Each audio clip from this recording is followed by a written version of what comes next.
world has always been fascinated with Egypt, its pyramids, its sphinx, and its cultural heritage.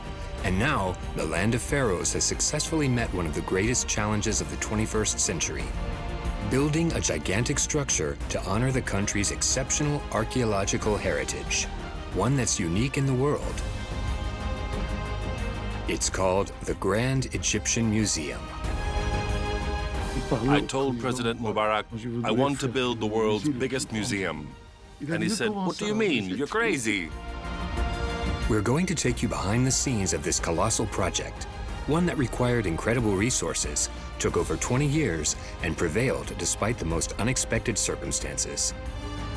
It is an experience that you cannot have anywhere else.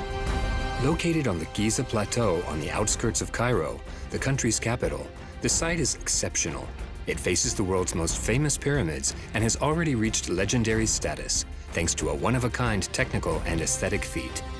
We are going to build the biggest damn museum in the world.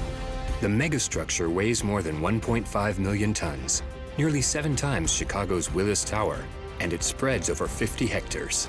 The Grand Egyptian Museum includes 12 hectares of gardens and 2.5 hectares of space dedicated to exhibitions, over 4 times as much as the Met in New York. 100,000 artworks in total, some of which are over 10 meters high. Its final cost will reach 1 billion euros.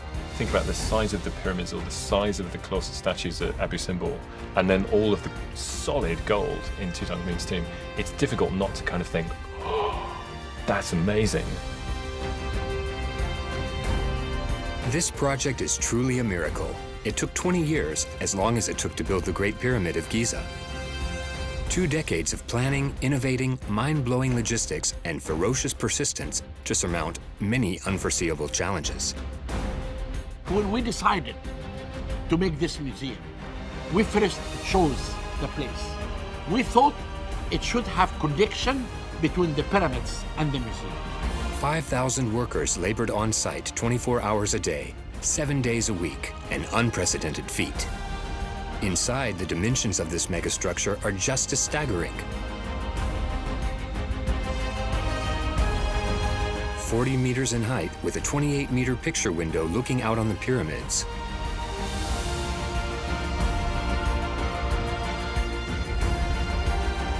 And a central staircase as tall as a 13-story building.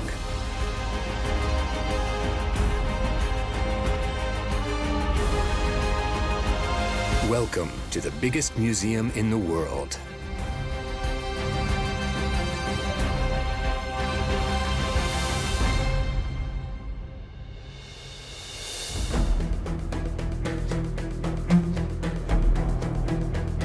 The ambition of the Grand Egyptian Museum is to centralize Egypt's vast historical collections while embracing cutting-edge technologies. It is designed to welcome 10,000 visitors per day to discover in a single location, and for the first time ever, all 5,500 pieces of Tutankhamun's treasure. The Grand Museum is a showcase for the country and is meant to help revive tourism.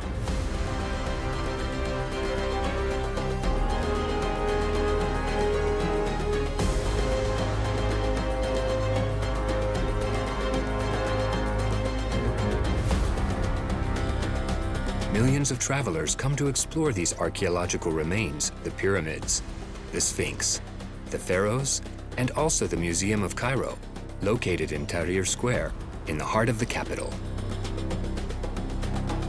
The museum, built in a neoclassical style, opened its doors in 1902 and is showing its age. It's worn out, unkept, and unsecured. Hence the idea to build something new that reflects the times and the country's economic reality. The world had become very used to the museum on Tahrir Square, which is the most, sensational collection, but the museum is inadequate. Everybody knows that. All Egyptologists love the Egyptian Museum at Tahrir Square. We all agree that it is much too crowded with the pieces there. some pieces, especially the ones that are of organic nature, that need a new place of display, that need modern showcases, that need new lighting features. So this was the chance to make a difference.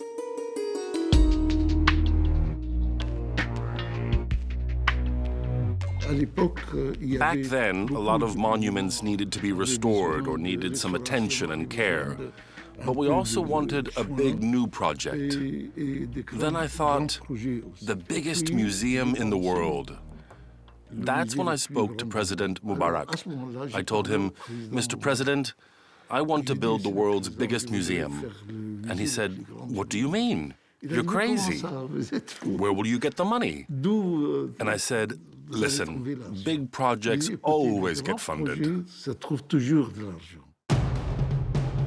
The story really began in the year 2000, when President Hosni Mubarak decided to build a giant new museum. Its true purpose was to showcase Egypt's archaeological greatness.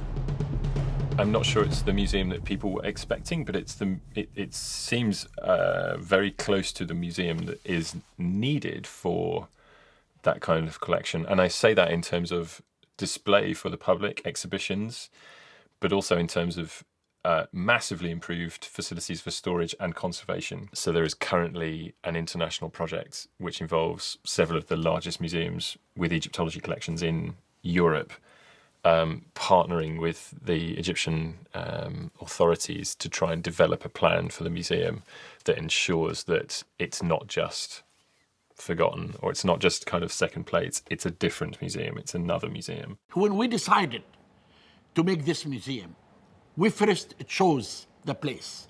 We thought it should have connection between the pyramids and the museum.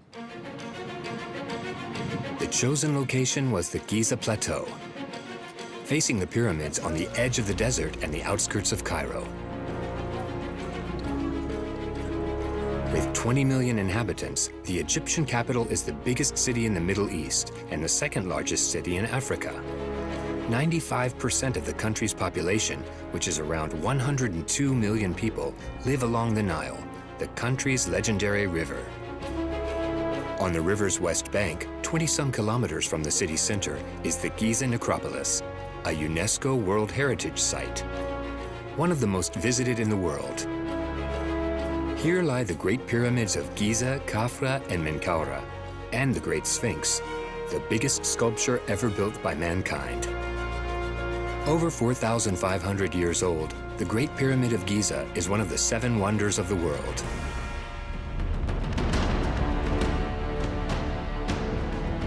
Once the location was defined, Egypt launched the biggest architectural design contest the world had ever seen and called for applications. Building a museum of this size on such a prestigious site was unprecedented. It was a remarkable challenge for architects all over the world. 1,557 projects from 83 countries were considered, a first in the history of architecture.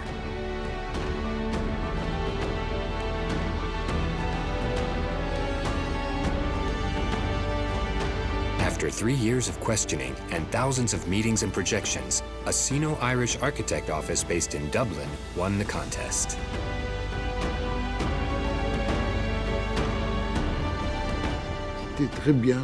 It was a beautiful proposal.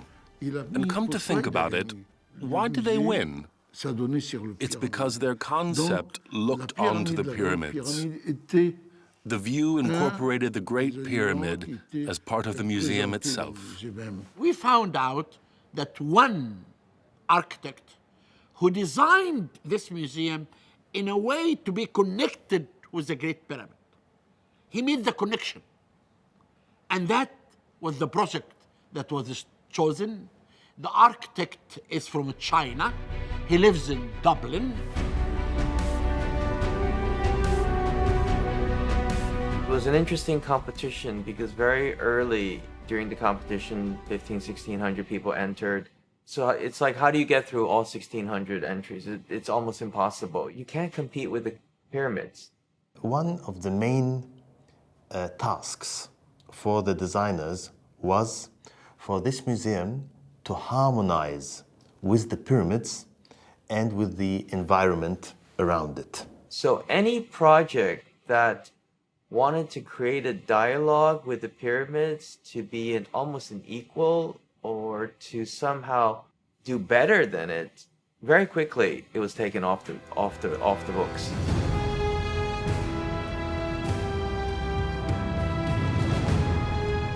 There was a plateau. The plateau is about 20 stories high, which is roughly 60, 70 meters.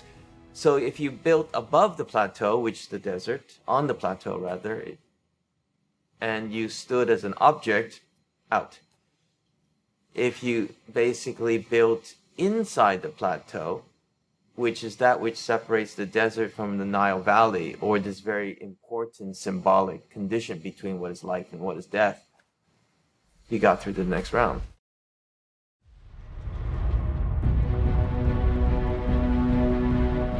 We wanted to have a connection between the exhibition galleries and the pyramids. They're up at the level of the plateau, which is the desert. And which is pretty much everything we know what we know of Egypt is. It's all about death. All the things are about death. Monuments, so tombs, they're all up there on the desert. And this is when we started the project and we arrived in Cairo, and people were like, oh, you're always talking about the desert. But Egypt is about the Nile. Egypt is about the wealth of the Nile, the fertility of the Nile. The Nile Valley, which was carved through the desert, and our site was right at that point. So there's a 50-meter difference in level between the desert and the Nile Valley. It's a great site, fantastic site. It's what Egypt is about.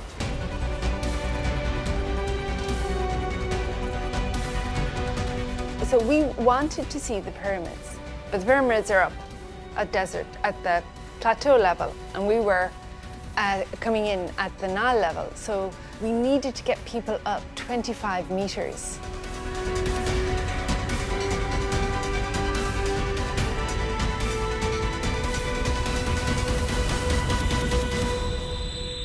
Because the pyramids are so close to the site, being able to see the pyramids from inside the gallery means that you are looking at the collection and you see pyramids at the same time. As an artifact.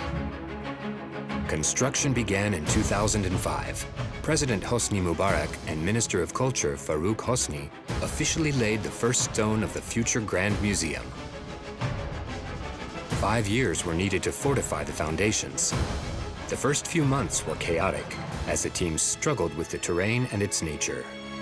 The Grand Egyptian Museum location is an ingenious location because it is really built on a sandy hill. Why is this special?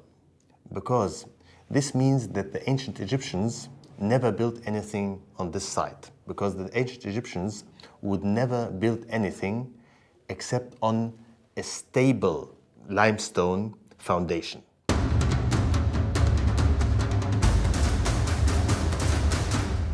One of the main difficulties at the beginning was to stabilize the ground for the building, and hundreds of thousands of cubic meters of sand had to be removed in order to reach the level so that at the end the galleries of the museum would be at the same level as the pyramids.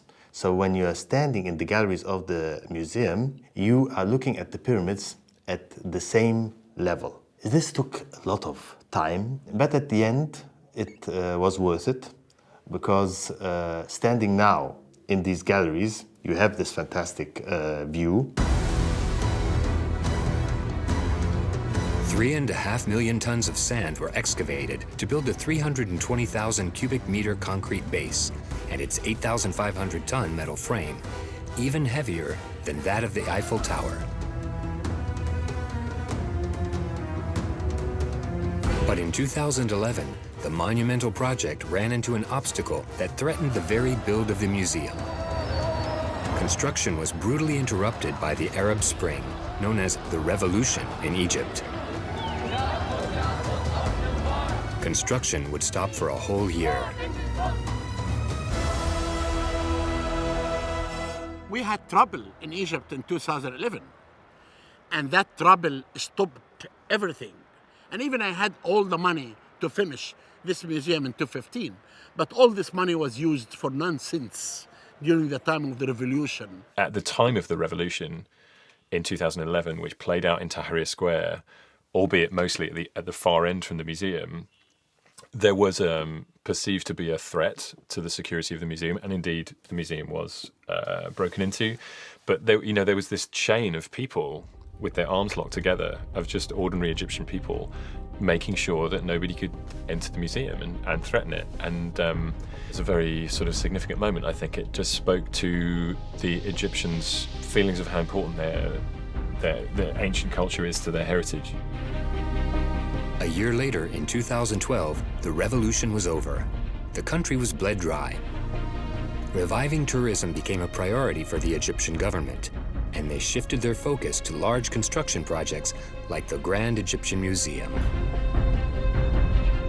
To facilitate access to the new museum and the pyramids, a new international airport was built a few kilometers from the Giza Plateau.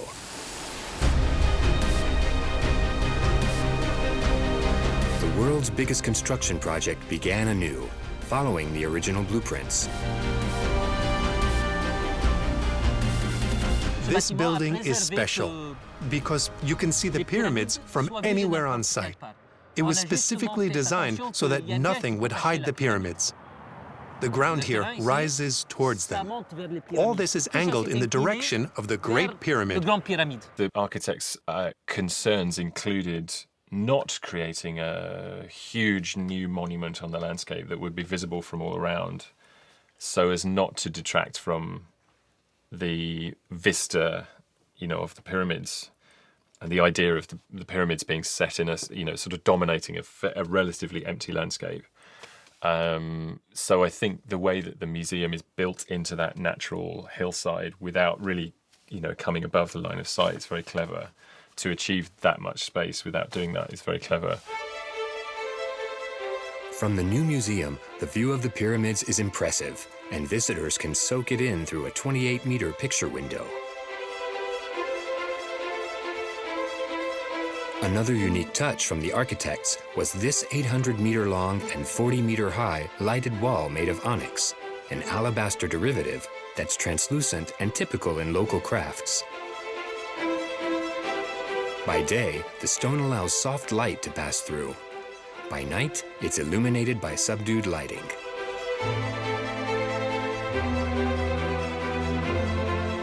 $400,000 square meters of stone and marble were required to build the museum. To accomplish this massive architectural feat, 5,000 workers labored day and night, 7 days a week, with up to 9,000 other employees present on site. A truly unique construction project. I think the museum's collection is as interesting as the museum itself. The two go hand in hand. People visiting this place will get double the satisfaction. It's a mind-boggling project.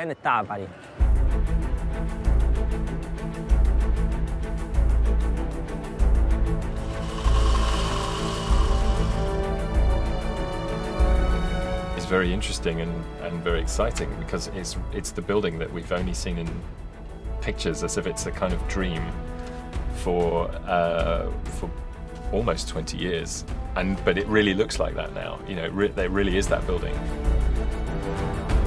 The building of the Grand Museum is a remarkable achievement. Its roof serves as a case study for architectural schools. It's made up of 10,000 square meters of preformed plates that are supported by steel beams capable of resisting the most violent seismic shocks. Its complexity is also due to its inclination, which is perfectly aligned with the pyramid's summit. In order to accomplish construction, builders created a revolutionary technique for the times. A 3D scan before construction of the structure's density, along with every detail of its electric and hydraulic systems. This meticulous planning and securing method had never been used in Egypt before, and it made the museum a veritable safe house. It's considered to be the most secure place in the country. The megastructure is unique for yet another reason. The museum doesn't have a single right angle or parallel line. Everything is built using triangular logic. Its construction is reminiscent of the pyramids.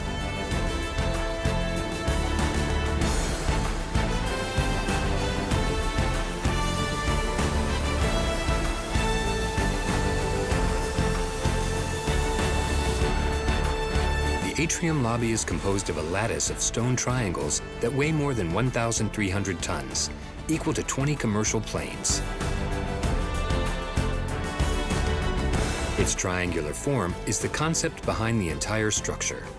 We used the triangle because, in the facade, we used it because of its structural properties, because it allowed us to get a very efficient structure in this plane. Well, I mean, plan is a triangle. If you start here and go to the pyramids, it's a triangle in that direction. But on that direction, they're actually all parallel lines, which still means you end up with triangles. What this building was doing is it was creating a new facade. It's that condition where the Nile meets the desert. But it wasn't trying to be as perfectly geometrical, we say, as the pyramids, which are of course perfect triangles. The facade is unique because each triangle fits within a larger triangle as a nested structure.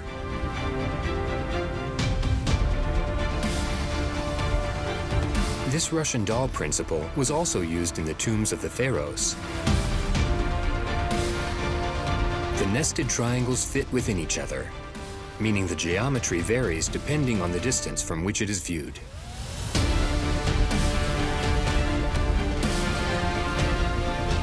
The museum's facade is this 800-meter-long, 40-meter-high lighted wall.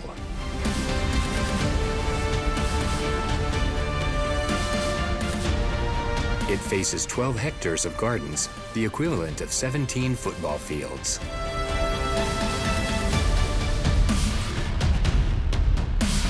Seen from above, the exterior spaces unite to resemble the veins of a leaf. This is what we call the plaza. It's part of the landscape and the museum's environment. Next to the plaza are two big gardens. The sculpture garden will house small statues, and the other one is called the creation garden, and that's where we cultivate heirloom plants that have been grown in Egypt for 4,000 years. This is where a visit of the museum begins. You'll start facing the obelisk plaza. The obelisk will be erected here. This is basically its substructure. Right now, the obelisk is over there, but it will be set up here. All the materials used were sourced in Egypt. These are local materials: marble, steel, aluminum. It's made to last for hundreds of years. After that, one sees the main facade that's completely covered in Egyptian marble. The entrance will feature another thing: cartouches of the 25 kings of ancient Egypt. 25 cartouches that repeat around the pyramid. They weigh nearly 120 kilograms and measure 120 centimeters by 60. The hieroglyphics inscribed on each cartouche read, "Here lies the mask of Tutankhamun." The Grand Egyptian is now the only place people can see it.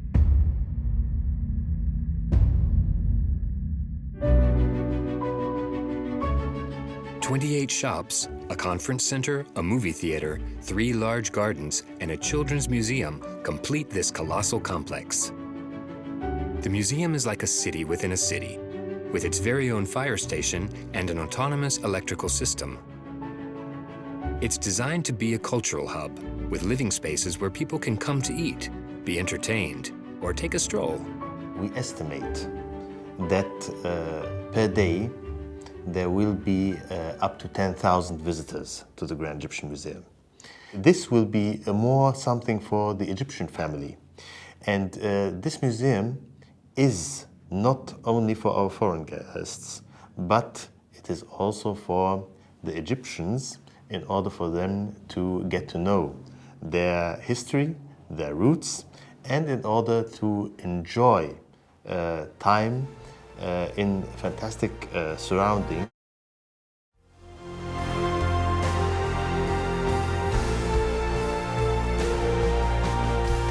It's a 50-hectare site, and I know that the west side and the north has got parking and there's conservation on the west, but there's still very, very large gardens. It was seen very much as public space because the amount of public space in Egypt is very small per person, one of the smallest in the world.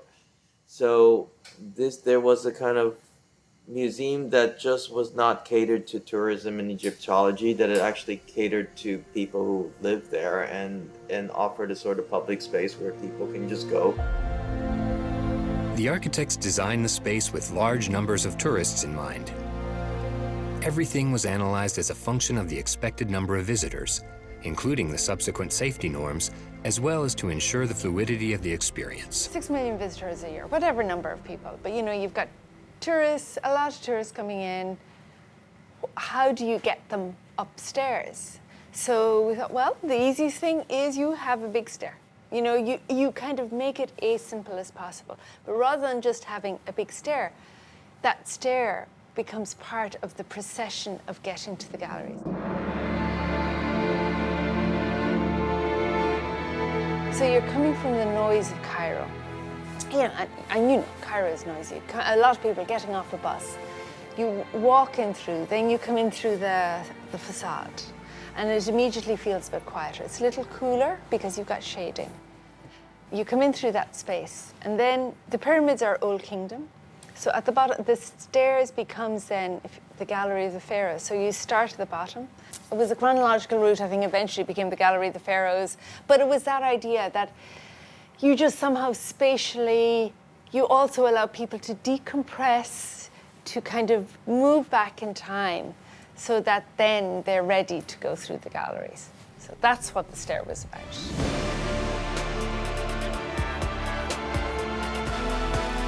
When you ascend the staircase, there is a huge viewing platform, I think, that will give you this incredible view. And from that point of view, you know, what's the way visitors experience the building inside is maybe more important than the way it looks on the outside.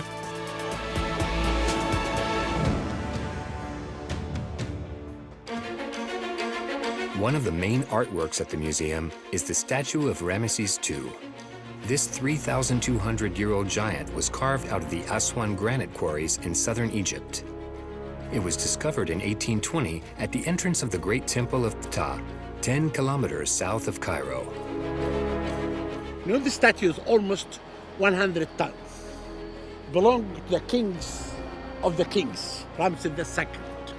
And it was in Memphis, broken. In 1954, the Egyptian government decided to move it to the train station. The train station was called Ramses Station. It was nice. Even as an archaeologist, I don't like to see an obelisk or a statue in a modern square.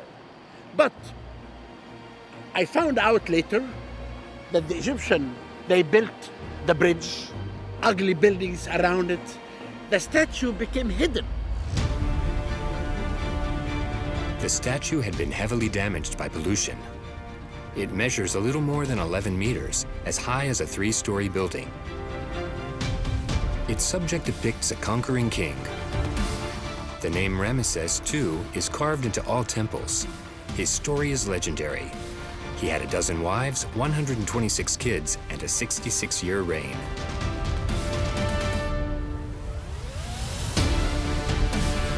The transfer of artifacts began with the statue of Ramses II, which was moved once more and installed in the new museum's atrium, like a temple guardian. The Minister of Culture decided to move that statue. Everyone was afraid. But I do believe in job description. We worked very hard until we decided exactly how this statue will be moved. And we decided one day from the train station that will go for about 25 kilos to the Grand Museum. I will never forget this day in my life. The move was done at night to avoid traffic jams. The convoy traveled at 5 kilometers an hour and the statue was placed in an iron cage filled with foam to absorb shock. Egyptian engineers created a custom balancing rig so that the giant statue could be tilted when passing beneath bridges that were under 11 meters high. The scenes of the statue moving were really incredible. It was transported upright on the back of a kind of truck of some kind, and it moved very, very slowly. And because it moved very slowly, it was a bit like it was a kind of procession of a king. It was an exceptional event. Everyone showed up to see Ramses II. Everyone came out to salute the king. It was fantastic, a truly historic moment. People came onto the streets to watch it going by and almost to pay their respects. And I think that's not that surprising, given what we know of the way that ancient Egypt is viewed by modern Egypt.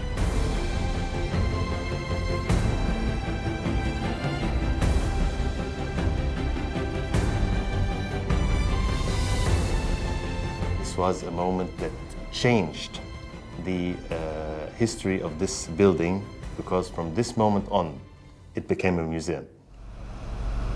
Transferring the statue of Ramses II cost €1 million. While most of the artifacts came from the Museum of Cairo in Tahrir Square, there is still the delicate subject of Egyptian-owned artifacts that are currently abroad. The return of these artifacts is the subject of divisive debate among Egyptologists.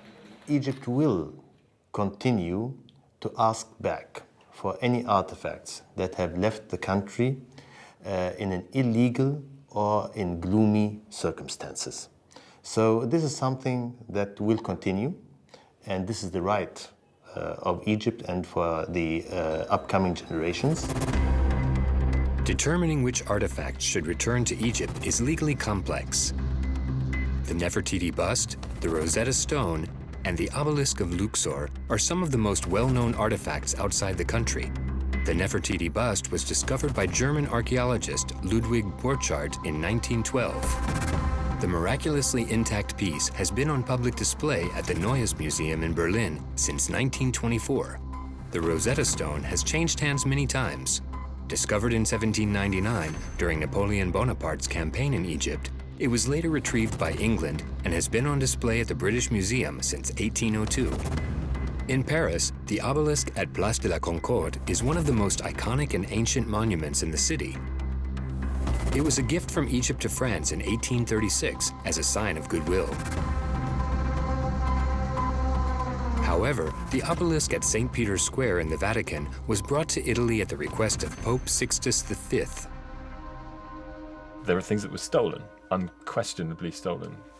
So, I think there are some things which there's no argument should go back.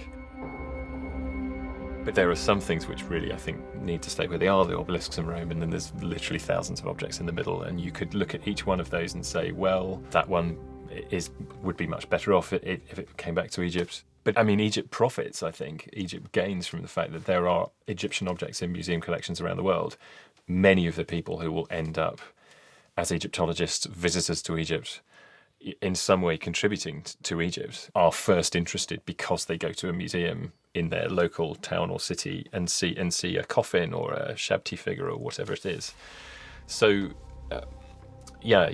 I think you have to examine each of these objects on a case-by-case.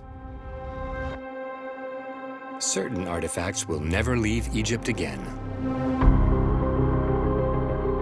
The treasures of Tutankhamun, usually borrowed for temporary exhibitions abroad, are among them.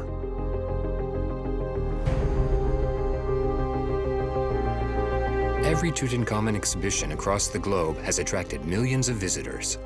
In 2019, Paris set the record, over 1.5 million visitors in 6 months.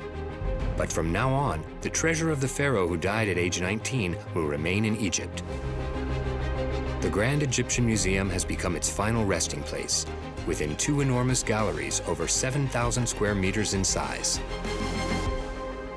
All the artifact will be seen for the first time, because in Cairo Museum they show only 5,000 artifacts of Tutankhamun.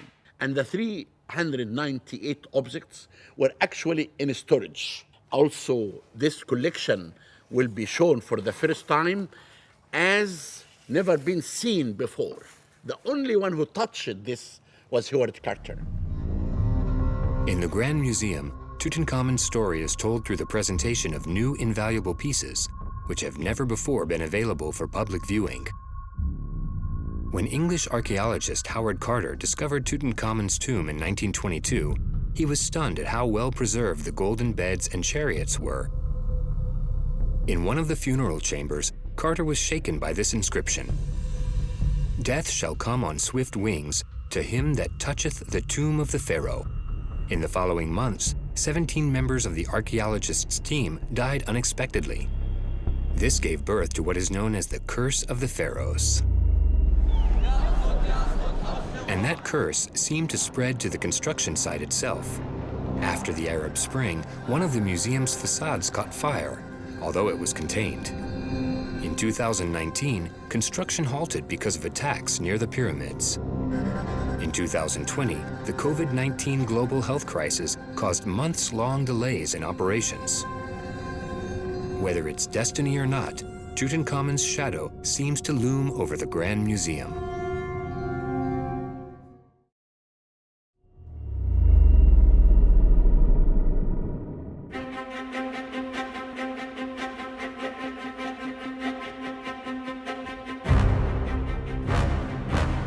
Tutankhamun, son of Akhenaten, is the most famous pharaoh thanks to his golden mask, which would launch him to fame, and because his tomb was discovered intact.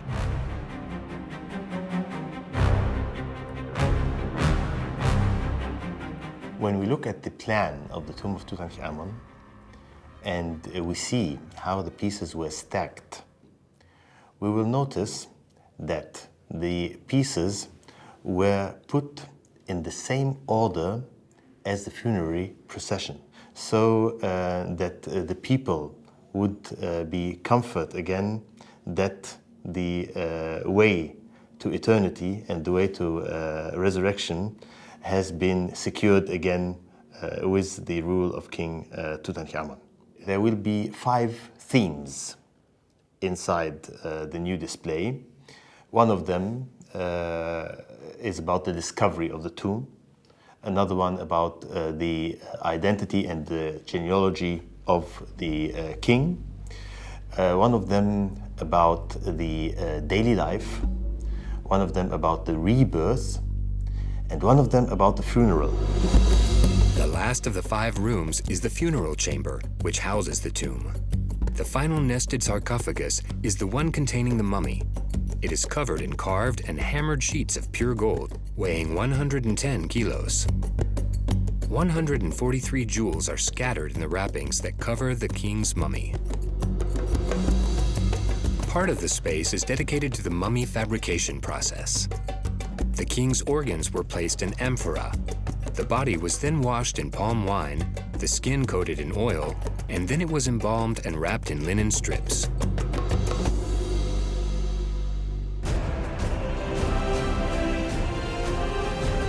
The sarcophagus represents a great king leader. Over his crossed arms, a crook and flail symbolize his role as a shepherd. The hook-shaped crook is designed to catch livestock by the foot, and the flail to guide the flock. The famous funeral mask, known all over the world, covers the head and shoulders of the mummy. This 11-kilogram mask is a solid gold masterpiece. This mask, in a very undescribable way, manages to catch the youth of this king, the drama of his life and his death, all in the image of his face and in the little reddish signs at the corner of his eyes.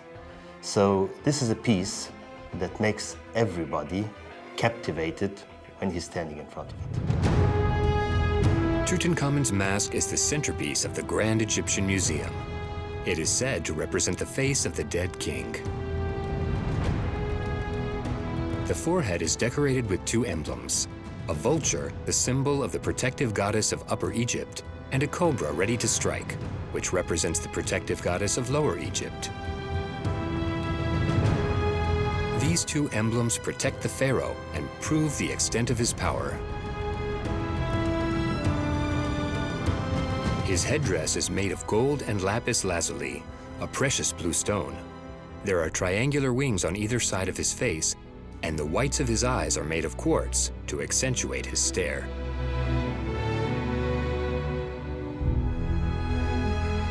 The pharaoh's hairless face includes a fake braided beard, a symbol of power and divine affiliation. After thousands of years of perfect conservation, the beard was accidentally damaged a few years ago. In 2014, a blunder led to the beard being detached from the mask. The people in charge decided to fix it themselves instead of trusting an expert to do the job. The beard was glued back on with a resin that damaged the chin. The mask was eventually entrusted to a team of German archaeologists that restored it to its former glory.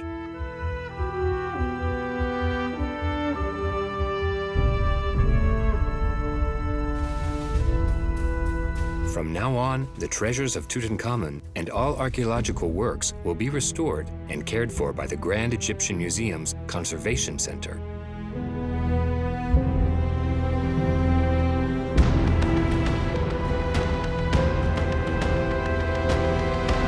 Located near the museum, the Conservation Center is spread over 22,000 square meters, of which 7,000 are restoration laboratories.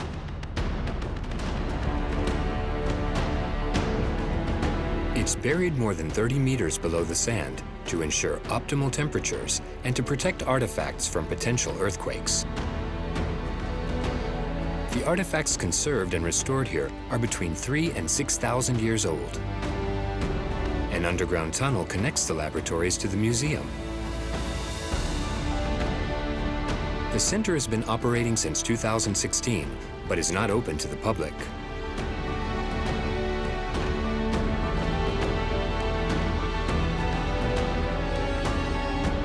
All the conservation was within the building. So we needed to isolate it.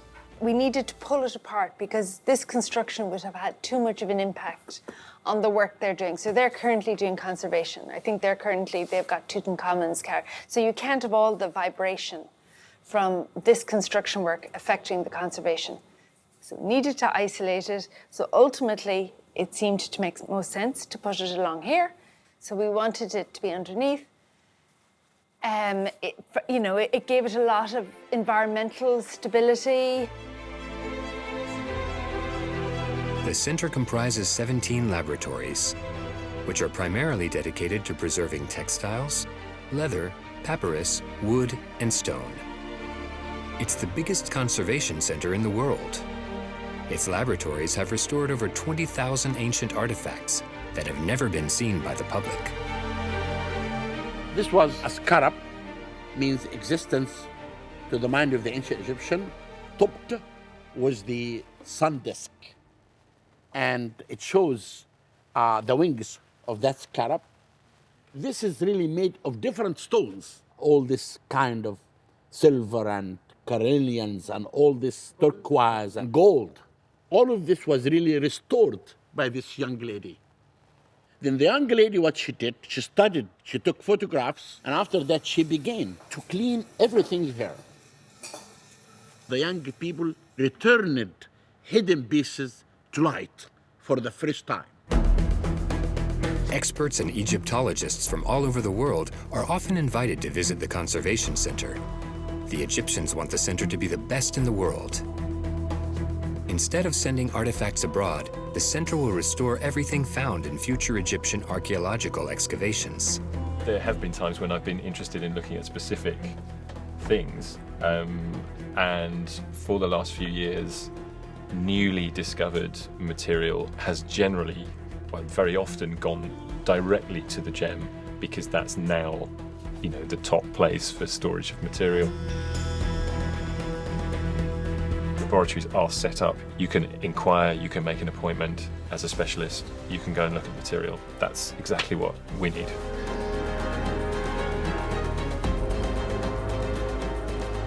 The laboratories are much bigger than I was expecting, much bigger.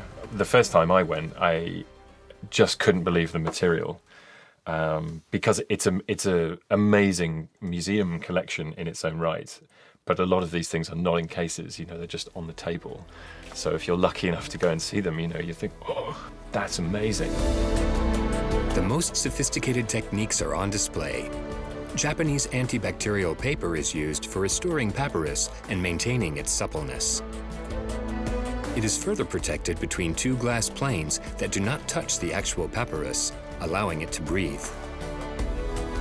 Ultraviolet light is used to analyze the effects of time on these precious objects and the restoration they need. Finally, infrared photography enables precise identification of colors lost in time, such as Egyptian blue. All laboratories are equipped with scanning electron microscopes, a radiography room, a photo studio, and chemical analysis tools. The Conservation Center has set a new global standard, as 47,000 ancient pieces have already been restored here, including the treasures of Tutankhamun.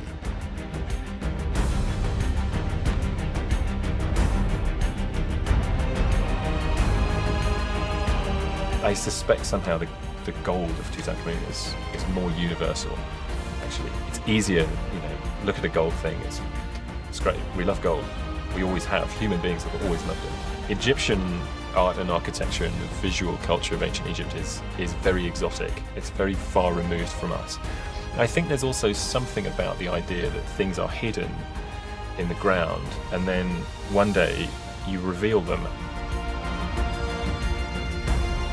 Just the fact of the gold and the size of things. So you think about the size of the pyramids or the size of the colossal statues at Abu Simbel, and then all of the solid gold in Tutankhamun's tomb. It's difficult not to kind of think, oh, that's amazing.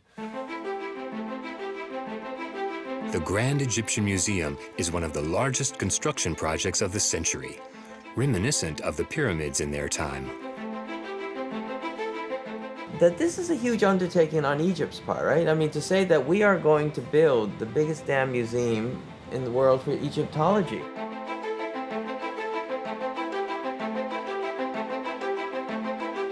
It's taken a long time to build this museum. It's the biggest challenge I've ever undertaken. It was my greatest dream, and now it's a reality.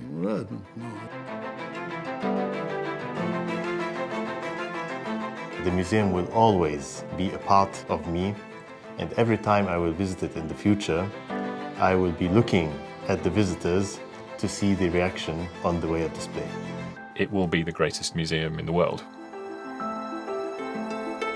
60,000 workers in total, 130,000 works on display, a megastructure that's 800 meters long and 40 meters high. A budget of 1 billion euros. All 5,500 pieces of Tutankhamun's treasure gathered for the first time, and the world's most sophisticated restoration laboratories. It took 20 years for this monumental structure to rise from the earth, and now it's finally ready.